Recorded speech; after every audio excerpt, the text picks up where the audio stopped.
Hello, and welcome to the final day of the 6-5 Summit. I'm Shelley Kramer, one of the founding partners of Futurum Research, and on behalf of my team at Futurum and the team at Moor Insights and Strategy, we are glad to have you here. In this keynote conversation, Futurum's Daniel Newman is joined by Splunk CEO and President Doug Merritt. And our conversation today is going to focus on an ethical approach to AI and why companies should build ethical responsibilities into job descriptions. They're also going to talk about what the future looks like in a data-driven world. This is going to be a fascinating conversation. Let's jump right in.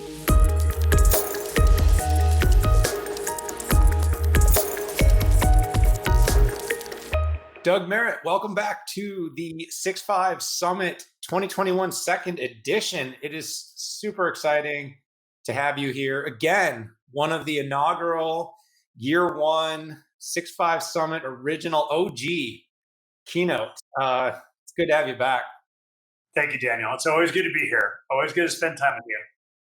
Yeah, it's a lot of fun.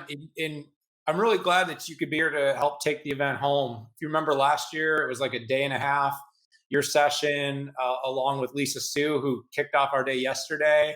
And Michael Dell went on the first day, and we had like a day, like an hour and then a day. We went from that to 5 days, Doug, of content. And what an undertaking, but it's been just such a great show. And like I said, I'm really excited to have you here to take us home. You and I have had a lot of conversations. People out there may kind of notice that we've covered some ground before. And I'm kind of excited today because we're going to have a little different dialogue. You know, we talked a lot throughout COVID about kind of the company and its transition. But today we're going to talk about AI, automation, ML, some words you like to use in your go-to, some words you don't use so much in your go-to, but we're going to hit a new topic together. It should be a lot of fun. Well, it should be fun. And I'll try and do my best to carry the layman's perspective on AI and ML. Absolutely. Well, we got a broad audience, and everyone from top of CIOs and you got the journalists, the press, the investor community. I mean, that's what's really great about this event. It's I like to say more Davos than tabletop trade show. Big picture vision. And we're going to talk about some of those kinds of things like ethics and AI actually here a little bit, which are big topics that our world leaders are literally swimming through the challenges of in real time. But let's start with something that I've observed watching you and Splunk and the leadership of your company and the way you talk about the company and the term artificial intelligence. You guys haven't really historically liked using that term. You've chosen other terms. Is that still the case? Are you guys changing your tune? And if it's not AI, what is it? So I think what all of us are wrestling with, I'd say, are trying to drive toward, but there's a lot of consternation about artificial intelligence, kind of a sentient entity that is completely independent and able to guide themselves. What we continue to see at Splunk is we are still a ways away from true artificial intelligence. It has become a catch-all kind of buzzword. And what I think it is generally trying to convey is computers are increasingly, and software programs and are increasingly becoming much more effective in machine learning, which from our view is quite a few steps away from AI, the way that it's portrayed in science fiction, the way that people are really concerned about it, that it really is analogous life form, less carbon-based, obviously, but another independent entity. And so what we keep focusing on at Splunk, our solutions are very much geared towards cybersecurity teams, the infrastructure management teams, and the DevOps and app dev teams, is how do we weave machine learning into the data services that power those solutions? And then how do we drive machine learning into those solutions themselves so that we can avoid systems downtime? And I think ML has been very effective at helping us with that, or detect patterns that might portend some type of negative event, insider threat or malware or some external entity trying to breach systems and do something malicious. And I think machine learning is absolutely an imperative. It's really, really important to allow us all, as we continue to try and drive a more digitized and software-driven landscape to complement our physical lives. I think ML is really important to help that digitization. Yeah, I think the challenge for a lot of us is we over prescribe what AI actually does, and we under prescribe the value that things like ML and applied analytics are doing, right? So we basically call things AI that really are more applied analytics or ML, uh, natural language processing, the ability to do quick conversions, the ability to put a filter and optimize or improve, create echo cancellation in real time, something we doing these events have to think about. But those really are. It's looking at a set of data. It's looking at the disruption in that data set and saying, okay, let's apply some sort of compute aid to that, to an algorithm, or to a framework, and let's make it more useful. And I think we're going to kind of have this curve. It's like this curve where things like you're starting to hear software that writes software. Well, we're sort of in this pivot, right, from where AI really, like the training aspects of AI is pretty real. So when you talk about some of our friends from our semiconductor day, building GPUs that are training for image recognition, like being able to use compute power to look at 1 million images in a day and be able to learn something. But that whole inferencing part that a lot of us think like we're getting served an ad, and that's because of AI, or that you're getting an alert from a security standpoint, and that's AI. But really, it was more of a model that was created by a security analyst that understood that they were looking for certain anomalies. You kind of have all these things, but I have to imagine you kind of agree. We're over prescribing AI and under prescribing the power of data and analytics. Yeah, yeah, for sure. Right now, on just a reality basis. Now the interesting topics and trends and debates that we're going through on how are we going to deal with AI as it emerges, and what kind of guardrails we want to put around it, and regulation, and do we even want to go there? And like, those are really important discussions for us to be having now, because we will get there. We absolutely will get there, and it's hard to put a genie back in the bottle, as we've seen with all advancements. Once you split the atom, you've split the atom, and you've now got the power that comes with that. So we've got to be aware of where AI can eventually land and potentially disrupt and take us. And we won't fully know until we get there. So I agree with the energy that people are spending to try and get more clear on what that future would look like and how we want it to evolve. And it's good marketecture. People don't. You're not going to go to a store and say, "Can I get the new phone with the coolest applied analytics software tools?" It's like, give me the one with the AI. I mean, so it does help from a standpoint of there's an elegance and simplicity. And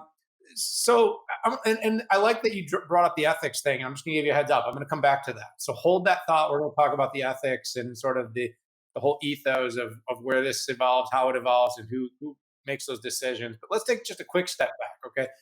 You and I have now brought up a pretty big puzzle, and that's that there is a enormous amount of data, and that enormous amount of data is an enabler, right? It is sort of setting the stage for that future of AI. And it's setting the stage for the future of all these other things we mentioned: applied analytics and ML and big data. What does all of this really mean for an organization and its ambitions to digitally transform? Where most organizations are today, and if I just go back to the immediate practical focus areas that Splunk has, is most organizations are not digitized. They're still very, very early in that digitization realm. And we saw that with the pandemic. Basic processes around customer interaction for many, many organizations, the vast majority of organizations, still were not yet fully online. And if they were online, were not crafted in a way that they could be agile and constantly adjusting to meet expectations and needs of the constituencies, whether it's customers, employees, investors, partners, etc. So we all have a long way to go to get our organizations to be much more effectively digitized. And from a Splunk perspective, our focus on how do we help the application development teams and DevOps teams, especially now that where most of them are coding brand new applications in a fully native cloud environment. How do we help them do that work more quickly, more effectively, with higher capability and efficacy? And as those applications are launched, how do we make sure that the infrastructure is optimized to support what you're trying to get done? That the lag time between customer request and response is optimized, let's say. And then how we wrap all that capability with as much cyber resiliency as possible. I view the work that we have been doing, along with others in the industry, as the really critical architectural blueprints to allow us to be more digitized. And as we get more and more digitized, then you obviously also get more opportunity as far as volumes of data and to wade further into the coming AI zone. So we're still, while all of us get really excited about how quickly these trends are happening, they usually happen much more slowly than people thought, and then happen like any other exponential curve, then happen really, really rapidly, almost seemingly overnight. But it was decades of work to lay the infrastructure, the capabilities, so you can get that inflection and tipping point. And we all, as companies, organizations, industries, are working hard to become far more software and data and digitally driven. Yeah, it's interesting you point that out. I do think the pandemic expedited a lot of transformation. I don't think I'm making any sort of big bold prediction by saying that. I think the overall consensus is anywhere from months to years of change took place in a matter of weeks and months. But I would also agree with your sentiment that we didn't come far enough. We sort of reacted and came as far as we needed to survive. It was like a survival mechanism. And now I always say you want to go from survive to thrive.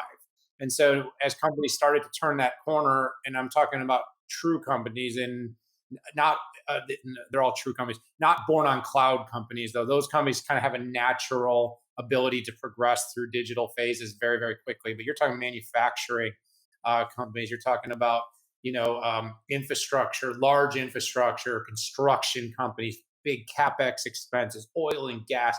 Those industries had, they're massively reliant upon data, but the complexity of updating their systems to truly be able to, I always said you guys at Splunk are super ambitious with this whole data to everything, all data to all systems. It's like, whoa.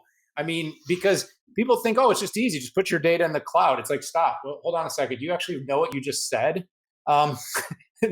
You can't just put all the data in there is so much complexity. And that's why, I say we're still in early innings, Doug. We're still in the early innings. I want to transition though to a topic that you started, and now I'm going to make you answer to this, and that's ethics. Okay, I said more Davos than tabletop trade show. Look, if there's besides right now maybe solving the semiconductor shortage and deciding whether or not cryptocurrency can become the standard to replace the dollar, probably the third biggest topic in technology is how do we regulate AI? How do we decide, like you said, the genie out of the, you let the genie out of the bottle, you split the atom. These things are they're irreversible in many ways. And once we put it in market, who decides this? Who's making the calls? How do we decide what to allow and how quickly to progress to make sure that we keep the world safe, we keep, the right information in the hands of the right people, we keep our data and our privacy and our economy. All this depends on a number of decisions that are going to be made around the ethics of AI. So I think often we feel like we have to invent from scratch instead of leveraging what is around us.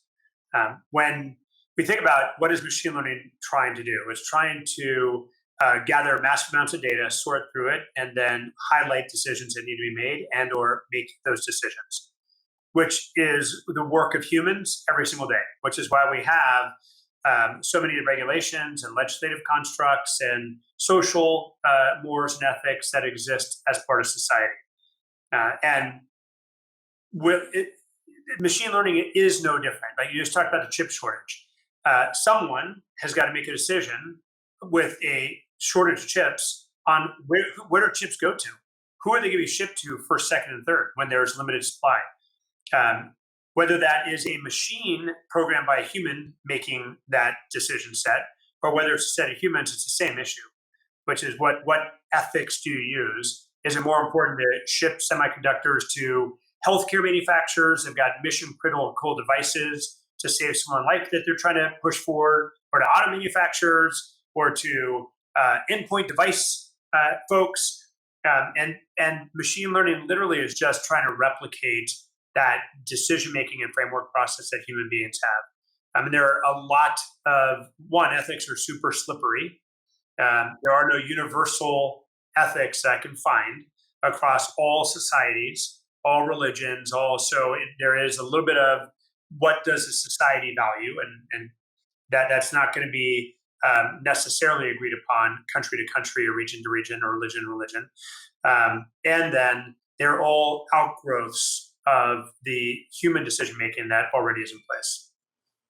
Well, Doug, you look at like some of the reversals that have gone on with machine vision. There's a perfect example of the application of an AI capability with facial recognition, and we've seen how society saw value from from security.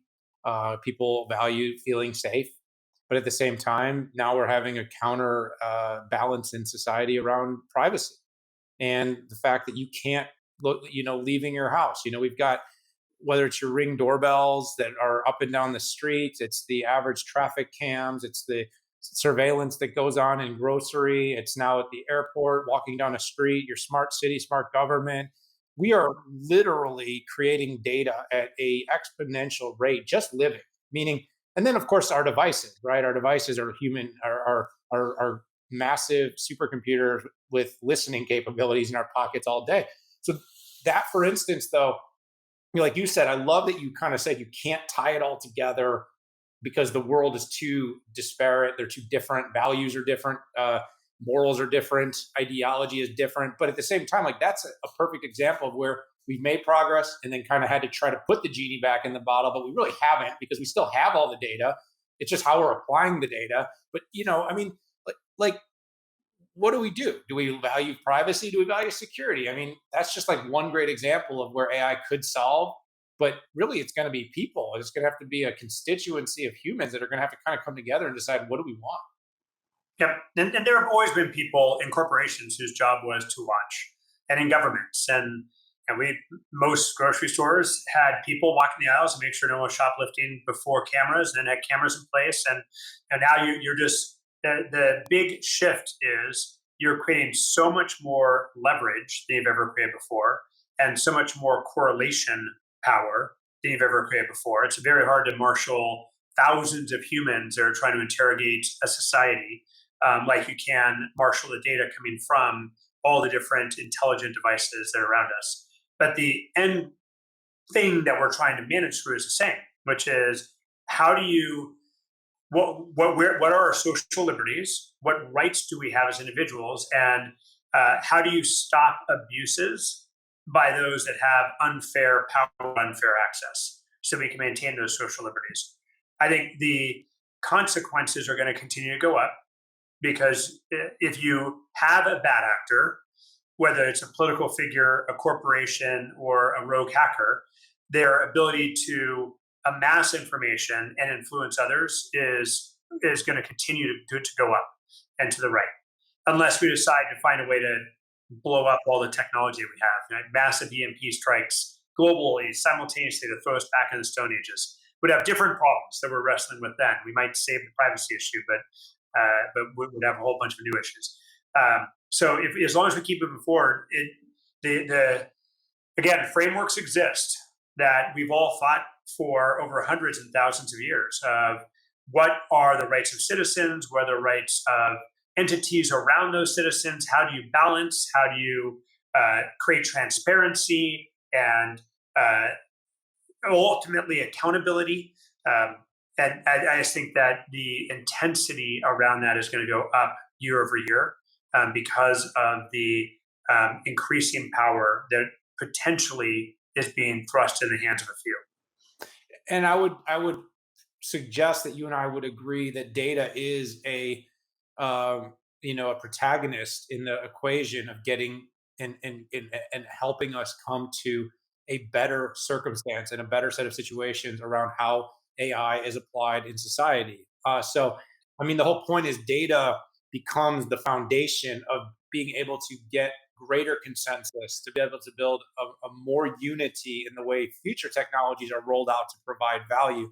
I've said historically, no one ever complains about too much value in the technology. No one ever complains about an advertisement that's too perfectly placed at the right moment in their path. No one complains when the camera that is placed in a very specific part of their neighborhood catches a thief or a vandal and helps them bring them to justice. So I'm saying there's a lot of ways that data actually can apply and create a much better, much safer, much more valuable and enjoyable life in society. And I think that's really the underpinnings of what a lot of what you're trying to do. So let's have you take that home. Let's have you take that home. I've got a few minutes with you. First of all, thanks again for spending the time with me here. I realize you're the keynote. I wanted to ask you all the hard questions. So you're supposed to solve society's biggest challenges with the ethics of AI, and we're supposed to do it in 25 minutes at the 6.5 Summit. I figured that way this event would have a very long shelf life if we're able to accomplish this. But in all seriousness, all right, let's get back to Splunk. With all this in mind, where are you going to head next? Okay, observability, you've moved to the cloud, you've changed your kind of recurring revenue models, you've continually made acquisitions. You just acquired a company a few weeks ago. I wrote about a company, TrueStar. So it's the security ops, but you've been making IT ops investment. I mean, you're investing in growth, scale, changing business models. Where does this all go? Yeah, TrueStar is a great example to highlight our discussion. It is an intelligence platform that has been principally focused on threat intelligence, gathering of threat intelligence with a heavy ML focus. We're being attacked constantly by different potential threat forces out there. And how do you harness data across across your own organization and across a multitude of different organizations so you can get a higher fidelity of emerging threats and react much more quickly, which is no different than what you highlighted on. We want our civil liberties protected. We want to feel like we're followed all the time. But when there is a potential mass shooter, we really, really are thankful or want the surveillance capability to try and detect that either before it happens or very rapidly to minimize death and injury. So we're always going to be balancing these two. That goes back to social liberty and the different views around that. From a Splunk perspective, the two massive themes that we've had, we try and stay centered on the groups that are charged with working together, and they don't always work together, to help us all with this digital transformation and better data amalgamation. The cyber teams, the infrastructure management teams, the DevOps teams. And so always that is kind of the foundation of Splunk. Getting to cloud was beyond critical for our customers so that we could get much higher insight and fidelity on usage patterns and on potential opportunities for improvement. That can't happen when things are happening behind a firewall, that you cannot begin to correlate across thousands or tens of thousands of customers, and much stronger infusion of machine learning, so that we have much better sense respond systems to help the humans do their work.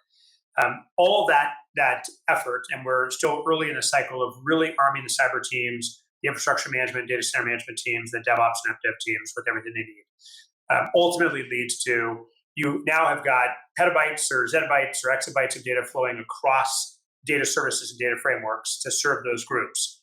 What else can you do with that data? I think the next big act for Splunk over the next 3 to 5 years is continuing to harness the ecosystem that has deep understanding and insight on HR optimization, finance optimization, sales optimization, marketing optimization, so they can take advantage of that data effectively to continue to drive organizations forward. With your example of, hey there, I'm in the middle of an interview. I love you too. I love you too. I'll be out in 2 seconds. Thank you.